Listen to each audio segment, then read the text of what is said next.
Question number 9. A bar of mass m is attached to the lower end of vertical string of length L and cross-sectional area A. The Young's modulus of material of the string is Y. If the bar executes SHM in the vertical direction, find the frequency of this oscillation. ये आपका question, ठीक है। तो एक string है, कोई पहले ये बार हमारे जाते हैं टू दी वर्टिकल स्ट्रिंग ना। तो let a string is hang from ceiling vertically. Length of the string क्या करें, एल करें। Length of the string L करें, ठीक है। When a mass m is hang, अच्छा इसे क्रॉस सेक्शनल एरिया क्या करें, क्रॉस सेक्शनल एरिया करें ये, इसे क्रॉस सेक्शनल एरिया ये है और लेंथ ये है और ये मॉडुलस y, इसका ये मॉडुलस क्या हुआ इस पर जो है एक मास m हैंग किया जा रहा है। जब आप मास इस पर हैंग करिएगा तो mg वेट इस पर लगेगा, mg फोर्स इस पर डाउनवर्ड लगेगा, जैसे क्या होगा इसकी लेंथ बढ़ जाएगी, इसकी लेंथ क्या होगा बढ़ जाएगी, mg फोर्स डाउनवर्ड लगेगा और इसकी लेंथ क्या हो जाएगी बढ़ जाएगी। तो लेंथ कितनी बढ़ रही है इसकी, लेंथ क्या है इसकी l होगा, लेंथ में जो चेंज है, ठीक है। और ये चीज कर रहे हैं, चलिए तो देखिए जब mg फोर्स लगेगा नीचे की ओर तो इस पर रिस्टोरिंग फोर्स ऊपर लगेगा क्योंकि टेंशन इन द स्ट्रिंग क्या लगेगा, तो टेंशन इन द स्ट्रिंग क्या होगा T, ठीक है। तो अब इसे क्या करते हैं, चलिए अब पहले लिखने के लिए स्टेट कर लेते हैं। देखिए आपने एल की एक स्ट्रिंग लिया, एल क्रॉस सेक्शनल एरिया ये और x मॉडुलस y, इस पर आपने एक वेट हैंग कर दिया mg, ठीक है। तो जब वेट हैंग करिएगा तो इस पर एक फोर्स डाउनवर्ड फोर्स लगेगा mg, इसलिए क्या होगा इसमें एक्सटेंशन क्रिएट होगा। एक्सटेंशन जो क्रिएट होगा उसकी वजह हमने क्या ले लिया, ए ले लिया, इस वाले ना, ठीक है। तो स्प्रिंग जो spring force that is restoring force क्या होगा ऊपर को लगेगा जो कि टेंशन इन स्ट्रिंग बन जाएगा। तो टेंशन इन स्ट्रिंग हमने क्या मान लिया, टी मान लिया, ठीक है। तो ये आपका रिस्टोरिंग फोर्स हो गया, क्या हो गया रिस्टोरिंग फोर्स, है ना। तो देखिए x मॉडुलस क्या होता है, x मॉडुलस y इक्वल होता है स्ट्रेस अपॉन स्ट्रेन। ये मॉडुलस कितना होता है, स्ट्रेस अपॉन स्ट्रेन, है ना, ठीक है। यहाँ से स्ट्रेस इक्वल कितना हो जाएगा, स्ट्रेस इक्वल हो जाएगा stress equal to y into strain हो जाएगा, y इनटू स्ट्रेन, ठीक है। तो y इनटू स्ट्रेन, स्ट्रेन की वैल्यू कितनी होगी, change in length upon initial length, ठीक है। स्ट्रेस की वैल्यू क्या होगा, restoring force that is tension, restoring force upon cross sectional area क्या होगा स्ट्रेस होगा। यहाँ पर रिस्टोरिंग फोर्स क्या होगा, टेंशन जनरेटेड इन स्ट्रिंग, तो T अपॉन ए लिख दिया मैंने, ठीक है। यहाँ से T equal to restoring force T equal to क्या हो जाएगा y into L into A upon L into small, ये आपका क्या हो गया टेंशन इन द स्ट्रिंग हो गया ना, टेंशन इन द स्ट्रिंग, ठीक है।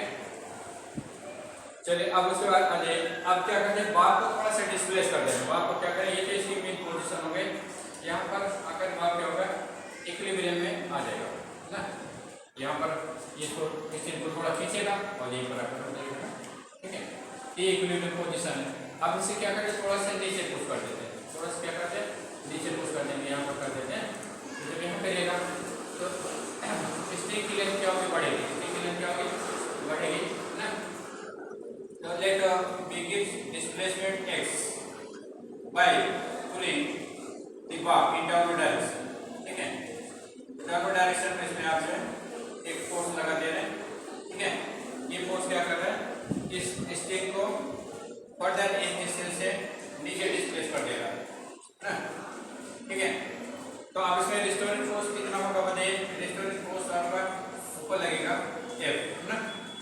तो रिस्टोरिंग फोर्स आप जो जनरेट हो रहा है पहले से ज्यादा रहेगा क्योंकि आप स्ट्रिंग में लेंथ जो है ज्यादा हो गया,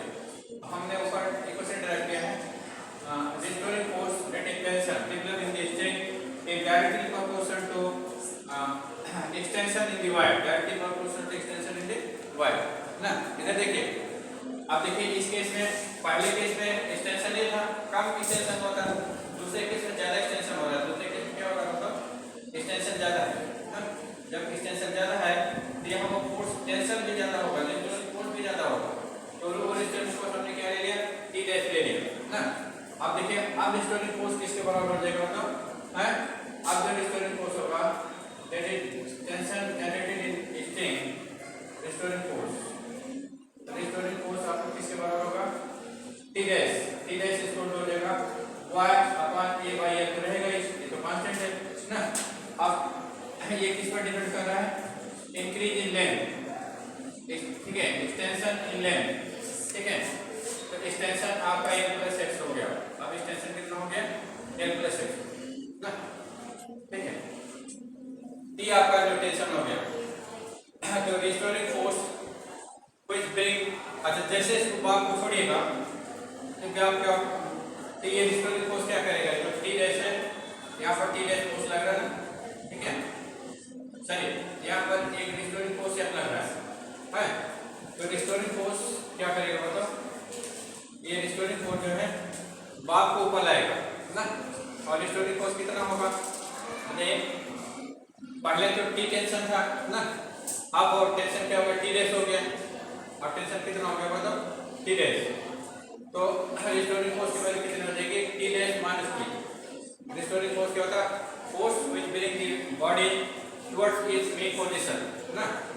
तो देखिए जो स्ट्रक फोर्स यहाँ जनरेट हो रहा है किसके बराबर है, टी डैश माइनस टी, क्योंकि टी फोर्स पर तो इक्विलिब्रियम में जा रहा है, ठीक है।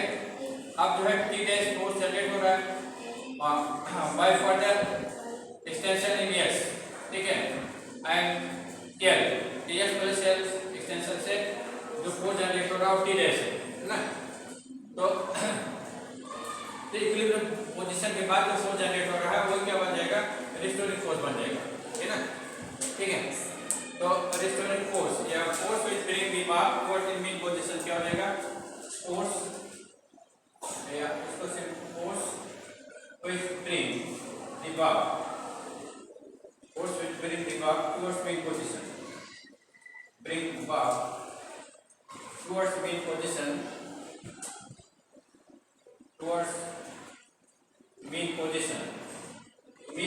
की ओर लाने वाला फोर्स क्या हो जाएगा, बताइए, हैं F इक्वल टू हो जाएगा T डैश माइनस T, है ना, ठीक है। जो आपका X प्लस L पर जो टेंशन जनरेट हो रहा है वो, और जो L पर इक्विलिब्रियम पोजीशन जो टेंशन जनरेट होता है वो होगा, इनका डिफरेंस ही आपका क्या होता है, रिस्टोरिंग फोर्स हो जाएगा। चलिए इसे वैल्यू रख देते हैं, तो ये वैल्यू कितनी मिलेगी, ये वैल्यू आपको मिलेगी अच्छा ये माइनस भी होगा साथ में, क्योंकि इसका डायरेक्शन अपोजिट है ना, तो माइनस इसको जैसे टी माइनस टी डैश ना, ये वैल्यू इसमें रख दीजिए। तो टी की वैल्यू कितना है, टी की वैल्यू आपका y into A by L into A minus A कितना हो जाएगा, y a by L L plus, तो देखो y a by L common ले लेते हैं, L minus L minus x ना, तो देखो minus y a upon L into x, ठीक है। ये आपका restoring force which bring the bar towards in mean position है। जैसे बार को छोड़िएगा ये फोर्स क्या करेगा, बताओ, ये फोर्स जो है बार को मीन पोजीशन में ले आएगा, इस पॉइंट पर लाएगा ना, ठीक है, ये मीन पोजीशन होगा, ठीक है। जब इस पॉइंट पर आएगा, इस पर फोर्स लग रहा है बॉडी पर, जब फोर्स लग रहा है तो बॉडी एक्सीलरेट होगी तो वेलोसिटी बढ़ेगी ना, और मीन पोजीशन वेलोसिटी क्या हो जाएगी, मैक्सिमम हो जाएगी, मीन पोजीशन वेलोसिटी क्या हो जाएगी, मैक्सिमम ना। ड्यू टू इनर्शिया प्रॉपर्टी कि body in motion then it remains in motion, अगर कोई बॉडी मोशन में है तो अपना मोशन बनाए रखना चाहिए ना, ठीक है। जब बॉडी हम बनाएगी तो इसको मैक्सिमम वेलोसिटी मिल जाएगी ना। यहाँ पर स्टेनिंग करेगा फोर्स तो जीरो हो जाएगा, इसको जीरो हो जाएगा, बट स्टेनिंग करेगा ड्यू टू इनर्शिया प्रॉपर्टी क्या होगी, ये ऊपर की ओर जाती रहेगी, क्योंकि इसको बॉडी को ऊपर की ओर वेलोसिटी मिल चुकी है ना। तो according to law of inertia, if body is in motion, then it remains in motion until any external force is applied. तो ड्यू टू वेलोसिटी बॉडी के ऊपर जाती जाएगी ना, जो ऊपर जाएगी तो वायर में क्या होगा, कंप्रेशन होगा, वायर में क्या होगा, कंप्रेशन। जब कंप्रेशन होगा तो वायर में जो रेस्टोरिंग फोर्स जनरेट होगा, वायर में जो फोर्स जनरेट होगा वो नीचे की ओर हो जाएगा ना, ऊपर है नीचे हो जाएगा। जब नीचे होगा तो जैसे उसे थोड़ा शिफ्ट होगा उसे नीचे की फोर्स लगने लगेगा। रिजल्ट क्या होगा कि ये फोर्स इस वेलोसिटी को कम करेगा। इसकी वेलोसिटी क्या करेगा मतलब, क्योंकि मोशन ऊपर है और जो स्प्रिंग फोर्स लग रहा है वायर में, जो स्प्रिंग लगी है वायर पर, स्प्रिंग के सॉलिड को हम इस इंटरमॉलिक्यूलर फोर्स को स्प्रिंग फोर्स है, जब स्प्रिंग फोर्स सपोज कर सकते हैं ना, ठीक है। तो ये वायर में जो फोर्स जनरेट हो रहा है वो क्या करेगा, इसको नीचे फेंकेगा है, और ये बॉडी ऊपर जा रही है तो रिजल्ट क्या होगा कि रिटार्डेशन जनरेट होगा ना, क्योंकि वायर में जो फोर्स जनरेट हो रहा है तो नीचे फेंक रहा है और वेलोसिटी ऊपर की ओर है तो रिटार्डेशन होगा। रिटार्डेशन होगा तो उसकी वेलोसिटी कम होती जाएगी। एक सर्टेन डिस्टेंस पर क्या होगा, एक सर्टेन कंप्रेशन पर वेलोसिटी जीरो हो जाएगी।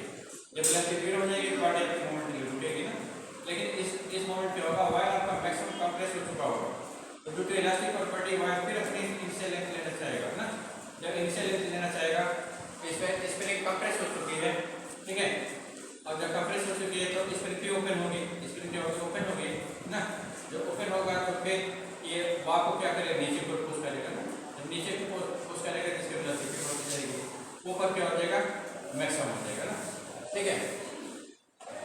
वेलोसिटी जब मैक्सिमम हो जाएगी तो ड्यू टू इनर्शिया फोर्स तो जीरो हो जाएगा, क्योंकि रॉड आपका जो है अपनी इनिशियल लेंथ ले लिया, बट ड्यू टू वेलोसिटी आपका बार नीचे को जाता रहेगा इनर्शिया प्रॉपर्टी से ना। जब नीचे को जाता रहेगा तो इसमें क्या होगा, इसमें फिर एक्सटेंशन जनरेट होगा, एक्सटेंशन जनरेट होगा तो फिर स्टोरेज फोर्स ऊपर बनेगा ना। ये वेलोसिटी को कम करता जाएगा, एक पर्टिकुलर एक्सटेंशन पर जीरो हो जाएगा। इस तरह से बात जो है इस पोजीशन से इस पोजीशन में है, मल्टी पोजीशन है, ठीक है। और पोजीशन ए से पोजीशन ओ में गया फिर बी में जाएगा ना, पोजीशन बी में जाएगा, ठीक है, फिर बी से ओ में आएगा, फिर ओ से ए में जाएगा। इस तरह से बात जो है आपका स्ट्रेट लाइन ए बी में ओ के about to and fro motion चालू कर देगा, टू एंड फ्रो मोशन चालू कर देगा ना, ठीक है। इधर देखिए बात जो क्या करेगा, ये भी लाइन में अबाउट टू क्या करेगा, टू एंड फ्रो मोशन चालू कर देगा ना। और इस पर लगने वाला जो रेस्टोरिंग फोर्स है किससे डिसाइड दिया जा रहा है, इस पर लगने वाला फोर्स आपने निकाला ये लग रहा है, या बिल्कुल दिस इस इक्वेशन से दिया जा रहा है ना। ये फोर्स क्या होगा, डायरेक्टली प्रोपोर्शनल टू डिस्प्लेसमेंट है। ये फोर्स क्या होगा, this force is directly proportional to displacement है ना। और देखिए नेगेटिव साइन क्या बता रहा है, force is opposite to direction of displacement. Force क्या है, डिस्प्लेसमेंट के अपोजिट है, ये बता रहा है ना, ठीक है। और मोशन देखते हैं क्या है, एक स्ट्रेट लाइन में body bob is moving in straight line AB about point to and fro ना। तो if a particle move in a straight line about a fixed point to and fro and force acting on the body, displacement force acting on the body that is proportional to displacement and opposite to displacement, then motion of body is said to be SHM. motion of the body क्या होता है, जब ये condition mood होती है motion में तो ऐसा मोशन क्या कहलाता है, SHM कहलाता है ना। इस तरह से बॉडी एक्सिक्यूट SHM, बॉडी क्या कर रही है, यहाँ पर सिंपल हैंड मोशन कर रही है, ठीक है। तो यहाँ से क्या प्रूफ किया, यहाँ से प्रूफ हो गया कि बॉब एक्सिक्यूट SHM ना, ठीक है। दस बॉब एक्सिक्यूट्स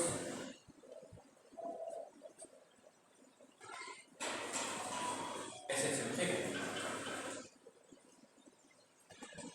तो इस टाइप से प्रूफ हो गया कि मोशन कैसा है, सिंपल हैंड मोशन है ना, ठीक है। तो अगर जैसे आ जाए कि प्रूफ है मोशन इज SHM, तो आपको दिखाना होता है कि motion of body is in straight line about a fixed point to and fro and restoring force is directly proportional to displacement and opposite to displacement। ये चीज आप यहाँ दिखा चुके हैं ना, इसलिए मोशन क्या हो गया, सिंपल हैंड मोशन हो गया है। अब इसका टाइम पीरियड निकाल लीजिए। तो टाइम पीरियड कितना होगा बताइए, टाइम पीरियड में तो जैसे इस चीज को क्या लिख सकते हैं, force equal to mass into acceleration होता है ना। तो मास इनटू एक्सेलरेशन हो गया minus YA upon L into S ना। यहाँ से अल्फा इक्वल कितना हो जाएगा, अल्फा इक्वल हो जाएगा आपका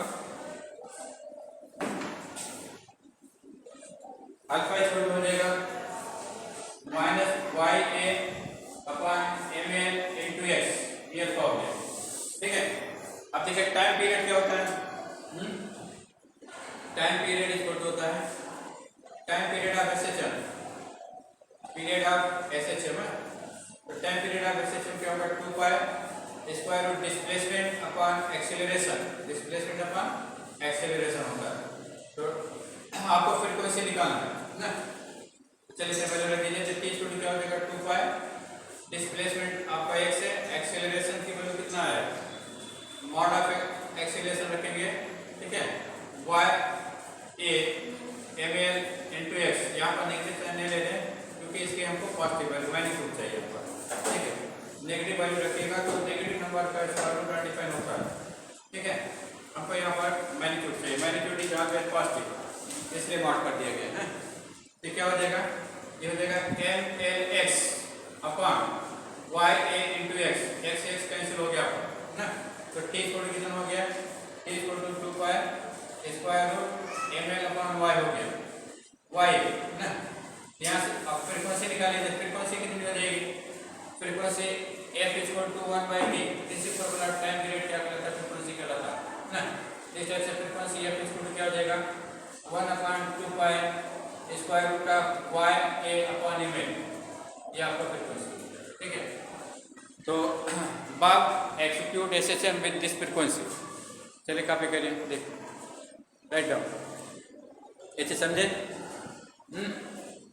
तो इसमें क्या करना बताइए, पहले आपको प्रूफ करना है कि मोशन आपका एसएचएम है ना। तो एसएचएम प्रूफ करने के लिए हमें दिखाते हैं कि restoring force is directly proportional to displacement and opposite to displacement and motion of particle in straight line about a fixed point to and fro motion about a fixed point in straight line, ठीक है। तो तीनों चीज आप यहाँ दिखा चुके हैं, इसलिए मोशन एसएचएम हो गया है। अब mass force equal to mass into acceleration होता है, तो मास इनटू एक्सीलरेशन लिख दिया मैंने, मास को हमने इधर भेज दिया, ठीक है। टाइम पीरियड ऑफ एसएचएम क्या होता है 2 pi upon displacement upon acceleration, तो डिस्प्लेसमेंट अपॉन एक्सीलरेशन लिख दिया मैंने, ये वैल्यू आ गई, सिंपलीफाई कर दिया मैंने, तो टाइम पीरियड आ गया। Reciprocal of time period frequency होती है, जिसका हमने रेसिप्रोकल वैल्यू ले लिया, हमको इक्वेशन पर फ्रीक्वेंसी मिली, ठीक है। चलिए राइट डाउन।